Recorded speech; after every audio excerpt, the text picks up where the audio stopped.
ನಮಸ್ಕಾರ ಬಸ್ ಎಲ್ಲರಿಗೂ welcome back to Sagar stories ಮಗ್ಗ ಪಾಯಿಂಟ್ಸ್ ಟೇಬಲ್ ಅನಾಲಿಸಿಸ್ಗೆ ಸ್ವಾಗತ.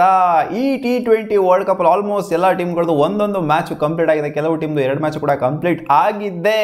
ನಮ್ಮ ಗ್ರೂಪ್ ಎ ನಲ್ಲಿ ಇವಾಗ ಒಂಥರ ಏನೇನೇನೋ ಆಗ್ತಾ ಇದೆ. ಪಾಕಿಸ್ತಾನದವ್ರಿಗೆ ಇವಾಗ ಬಾಯಿಗೇನೆ ಬಂದಿದೆ. ಇನ್ನೊಂದು ಮ್ಯಾಚ್ ಸೋತರು ಅಂದ್ರೆ ಪಾಕಿಸ್ತಾನ, ಅದು ಇಂಡಿಯಾ ಮೇಲೆ ಇದೆ.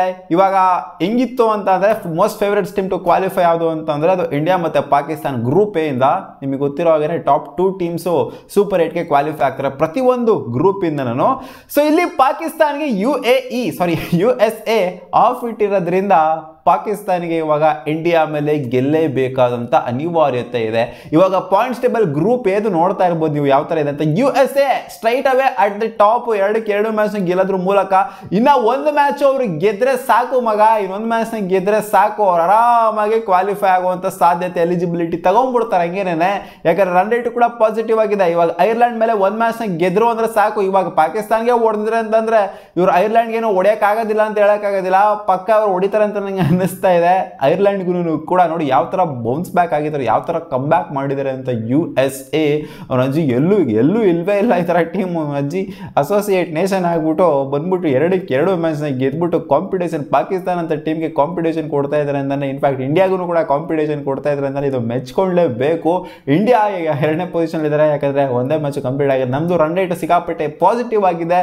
ಇವಾಗ ಮೋಸ್ಟ್ ಫೇವರೇಟ್ ಟೀಮ್ ಆಗಿ ಮೂಡು ಬರ್ತಾ ಇರೋದು USA ಪಾಕಿಸ್ತಾನ್ಗಿಂತ. ಯಾಕಂದ್ರೆ ಪಾಕಿಸ್ತಾನ ಇಂಡಿಯಾ ಮೇಲೆ ಕಿತ್ತಿ ಗುಡ್ಡೆ ಹಾಕೋದು ಅಷ್ಟರಲ್ಲೇ ಇದೆ ಅನ್ನೋ ತರ ಕಾಣಿಸ್ತಾ ಇದೆ. ಬಟ್ ಪಾಕಿಸ್ತಾನ ಇದನ್ನ ಸ್ಟ್ರಾಂಗ್ ಆಗಿ ತಗೋಬೇಕು, ಇಂಡಿಯಾನ ಬೀಟ್ ಮಾಡೋ ತರ ತಗೋಬೇಕು. ಅವಾಗ್ಲೇನೆ ಪಾಕಿಸ್ತಾನಿಗೆ ಒಂದು ಚಾನ್ಸ್. ಇಂಡಿಯಾನ ಬೀಟ್ ಮಾಡ್ತು ಅಂದ್ರೆ ಮಾತ್ರ ಚಾನ್ಸ್, ಇಲ್ಲಾಂದ್ರೆ 2 ಮ್ಯಾಚ್ ಸೋಲ್ತು ಅಂತಂದ್ರೆ 2 ಮ್ಯಾಚ್ನ ಗೆದ್ರು ಕೂಡ ಇವರು ಐರ್ಲೆಂಡ್ ಮತ್ತೆ ಕೆನಡಾ ಮೇಲೆ ಇವರು ಗೆದ್ರು ಸಹ ಕ್ವಾಲಿಫೈ ಆಗುವಂತ ಪಾಸಿಬಿಲಿಟಿ ಏನಿದೆ ಕಡಿಮೆ ಆಗುತ್ತೆ. ಕಡಿಮೆ ಅಲ್ಲ, ಗಾನ್ ಕೇಸ್ ಆಗ್ಬಿಡ್ತಾರೆ. ಯಾಕಂದ್ರೆ ಇವ್ರನ್ನಾದ್ರು ಐರ್ಲೆಂಡ್ ಮೇಲೆ ಗೆಲ್ತು ಅಂದ್ರೆ USA ಅವರು ಪಾಕಿಸ್ತಾನ ಇಲ್ಲೇ ನ್ಯೂಟ್ಲ್ ಆಗ್ಬಿಡ್ತಾರೆ. ಸೊ ಪಾಕಿಸ್ತಾನ ಏನಿದ್ದಾರೆ ಅವರು ಇಂಡಿಯಾ ಮೇಲೆ ಗೆಲ್ಲೇಬೇಕು. ಇಂಡಿಯಾ ಮೇಲೆ ಮಾತ್ರ ಅಂತಲ್ಲ, ಇನ್ನಿರೋಂಥ ಮೂರು ಮ್ಯಾಚ್ ಗೆದ್ರೆ ಮಾತ್ರ ಅವ್ರಿಗೆ ಒಂದು ಚಾನ್ಸ್ ಕ್ವಾಲಿಫೈ ಆಗೋದಕ್ಕೆ. ಒಂದ್ ವೇಳೆ ಅವರಾದ್ರು ಇಂಡಿಯಾ ಮೇಲೆ ಅಕಸ್ಮಾತ್ ಆಗಿ ಗೆದ್ಬಿಟ್ರು ಅಂತಂದ್ರೆ ಪಾಕಿಸ್ತಾನದವರು, ಅವಾಗ ಇಂಡಿಯಾನವರು 3 ಮ್ಯಾಚ್ನ ಗೆಲ್ತು ಅಂದ್ರೆ ಎಲ್ಲಾರ್ದು 3 ಮ್ಯಾಚ್ ಆಯ್ತು ಅಂದ್ರೆ ಅವಾಗ ನೆಟ್ ರನ್ ರೇಟು ಸೀನಲ್ಲಿ ಬರುತ್ತೆ. ಅವಾಗ USA, ಇಂಡಿಯಾ ಜೊತೆಗೆ ಪಾಕಿಸ್ತಾನ 3 ಕಂಟ್ರಿಗಳ ಮಧ್ಯೆ ನೆಟ್ ರನ್ ರೇಟು ಸೀನಲ್ಲಿ ಬರುತ್ತೆ ಅಂತ ಅನ್ನಿಸ್ತಾ ಇದೆ. ಅಂದ್ರೆ ಇವರೇನು ಗೆದ್ಬಿಡ್ತಾರೆ ಅಂತ ಹೇಳ್ತಿಲ್ಲ ನಾನು ಪಾಕಿಸ್ತಾನದವ್ರು. ಈ ಥರ ಒಂದು ಸಿನಾರಿಯೋ ಆದರೂ ಆಗಬಹುದು.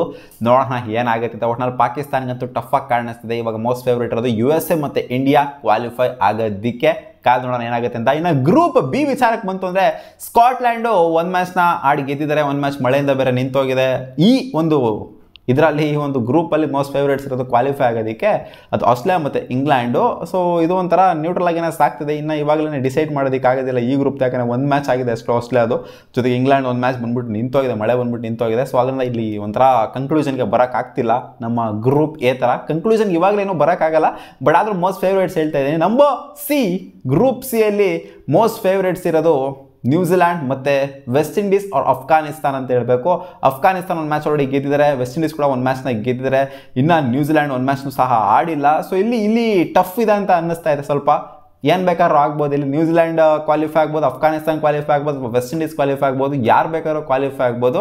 ಉಗಾಂಡ ಮತ್ತು ಪಾಪುವಾ ನ್ಯೂ ಗಿನಿ ಚಾನ್ಸಸ್ ಸಿಕ್ಕಾಪಟ್ಟೆ ಕಮ್ಮಿ ಇದೆ. ಕಾದು ನೋಡೋಣ ಏನಾಗುತ್ತೆ ಅಂತ. ಆಮೇಲೆ ಗ್ರೂಪ್ ಡಿ ವಿಚಾರಕ್ಕೆ ಬಂತು ಅಂತಂದರೆ ಸೌತ್ ಆಫ್ರಿಕಾ ಆ್ಯಂಡ್ ಶ್ರೀಲಂಕಾ ಸ್ವಲ್ಪ favourite team to qualify.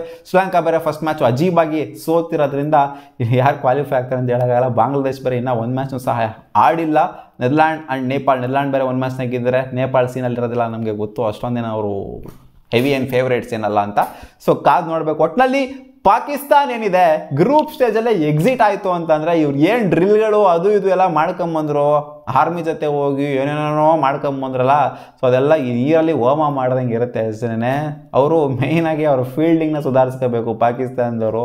Batting ಏನೋ ಆಡ್ತಾರೆ, ಬೌಲಿಂಗ್ ಏನೋ ಒಂದು ರೇಂಜಿಂಗ್ ಮಾಡ್ತಾರೆ, ಬಟ್ ಫೀಲ್ಡಿಂಗ್ ಅಂತೂ ಓಪ್ಲೆಸ್ 3rd ಕ್ಲಾಸ್ ಫೀಲ್ಡಿಂಗ್ನ ಮಾಡ್ತಾರೆ ಪಾಕಿಸ್ತಾನದವರು. ಅದರಿಂದನೇ ಅವರು ಮ್ಯಾಚ್ನ ಸೋಲ್ತಾ ಇರೋದು.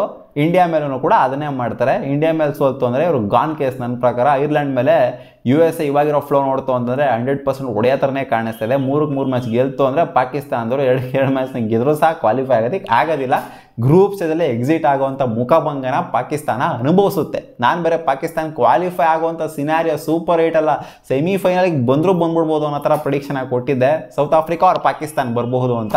ಇವಾಗ ಸೌತ್ ಆಫ್ರಿಕಾನೇ ಬರೋ ಥರ ಕಾಣಿಸುತ್ತೆ ಅಂತ ಕಾಣಿಸುತ್ತೆ. ನೋಡೋಣ ಏನಾಗುತ್ತೆ ಅಂತ. ನಿಮಗೆ ಅನಿಸುತ್ತೆ ಪಾಕಿಸ್ತಾನ ಗ್ರೂಪ್ ಸ್ಟೇಜಲ್ಲೇ ಎಕ್ಸಿಟ್ ಆಗುತ್ತೆ ಅಂತ ಅನ್ನಿಸ್ತಾ ಇದೆಯಾ, ಅಥವಾ ಇಲ್ಲ ಗುರು ನುಸ್ಲುಕೊಂಡು ಲಾಸ್ಟ್ ಟೈಮ್ ಕ್ವಾಲಿಫೈ ಆದ್ರಲ್ಲ, ಕ್ವಾಲಿಫೈ ಆಗಿ ಫೈನಲ್ಗೆಲ್ಲ ಬಂದ್ಬಿಟ್ರಲ್ಲ, ಆ ಥರ ಬರ್ತಾರೆ ಅಂತ ಹೇಳ್ತೀರಾ? ಕಾಮೆಂಟ್ ಸೆಕ್ಷನ್ ಕಾಮೆಂಟ್ ಮಾಡಿ ತಿಳಿಸಿ. ಬಾಬಾ.